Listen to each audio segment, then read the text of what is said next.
అదే RTV app వార్తల్ని క్షణాల్లో చదివే అవకాశం ఉంటుంది. ఒక న్యూస్ పేపర్, ఒక టెలివిజన్ ఛానల్ మీ చేతుల్లో ఎప్పుడూ ఉంటాయి. ఆంధ్ర రాష్ట్రంలో, తెలంగాణలో వరద బాధితులకి సహాయార్థం సిపిఎం పార్టీ రాష్ట్ర వ్యాప్తంగా, దేశవ్యాప్తంగా ఆదుకునేదానికి ఈరోజు ప్రజల దగ్గరికి వెళ్ళి విరాళాలు సేకరించాలని పిలిపించింది.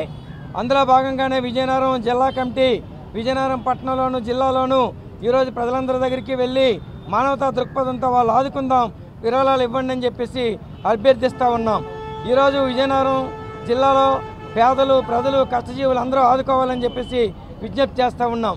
ఒకవైపున విజయవాడ పెద్ద ఎత్తున 21 ఏళ్ల తర్వాత వరద ముంపుకు గురై ఈరోజు లక్షలాది కుటుంబాలు నిరసరాయులయ్యారు. వందలాది వేలాది మంది ఈరోజు రోడ్డున పడ్డారు. 10 మంది చనిపోయారు. వాళ్ళు ఈరోజు ఆదుకునే దిక్కు లేదు. ఒకవైపు ప్రభుత్వం, రెండో వైపు ప్రతిపక్షం, మూడో వైపు స్వచ్ఛంద సంఘాలు, అలాగే రాజకీయ పార్టీలు అందరూ ఈ ముంపుని దృష్టిలో పెట్టుకొని ప్రజల వద్దకు వెళ్ళి తమ తమ స్థాయిలో అభ్యర్థిస్తూ ఆదుకుంటున్నారు. సిపిఎం పార్టీ గత 4 రోజులుగా పెద్ద ఎత్తున సహాయ సహకారాలతో పాటు వాళ్ళకి తిండి, పాలు, నీరు, అలాగే ఆహారాన్ని అందిస్తూ వాళ్ళ ఇళ్లల్లో ఉన్న వాళ్ళని కాపాడడానికి కూడా కృషి చేస్తూ ఉంది.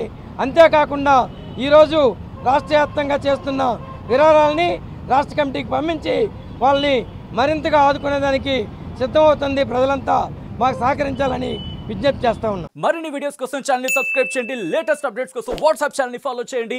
అండ్ లింక్ డిస్క్రిప్షన్ లో ఉంది.